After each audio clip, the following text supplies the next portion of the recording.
ख्रिस्त में प्यारे भाइयों बहनों, हम लोग संत मत्ती के सुसमाचार अध्याय 5 पद संख्या 8 में पाते हैं, यीशु स्वयं कहते हैं, धन्य हैं वे जो अपने को दीनहीन समझते हैं, स्वर्ग राज्य उन्हीं का है।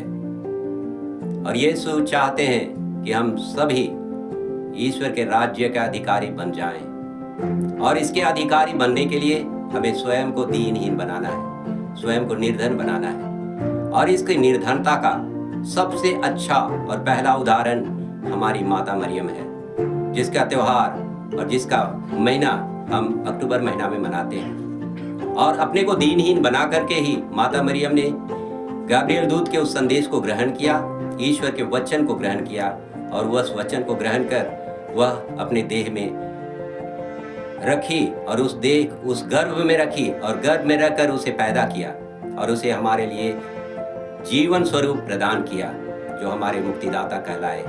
और उस मुक्ति को प्रदान करने के लिए माता मरियम मध्यस्थ बन गई और उस मध्यस्थता के कारण उन्होंने यीशु ख्रिस्त के उस दुख भोग में शामिल हुआ। और उस शामिल होने के साथ वह क्रूस के नीचे खड़ी रही जब यीशु ख्रिस्त मर रहे थे, और उनकी मृत्यु में वह सहभागी हुई।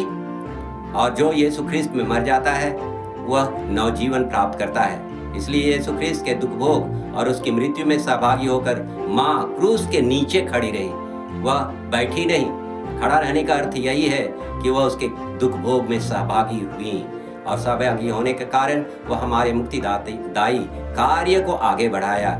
इस कारण हमारा अक्टूबर माह हमारे जीवन के लिए, ख्रिस्तीय जीवन के लिए बहुत ही मूल्यवान है, बहुत ही महत्व रखता है। इसलिए माता मरियम की मध्यस्थता द्वारा हम अक्टूबर माह में माता मरियम को आदर दें, उसके सम्मान में रोजरी माला बोले, पारिवारिक प्रार्थना बोले, और जितने भी दुख और तकलीफ हमारे जीवन में आते हैं उन्हें यीशु ख्रिस्त के क्रूस पर अर्पित कर दें। और जब हम यीशु ख्रिस्त को अपने दुख भोग को देते हैं, वह दुख हमारे लिए मुक्तिदायी बन जाता है।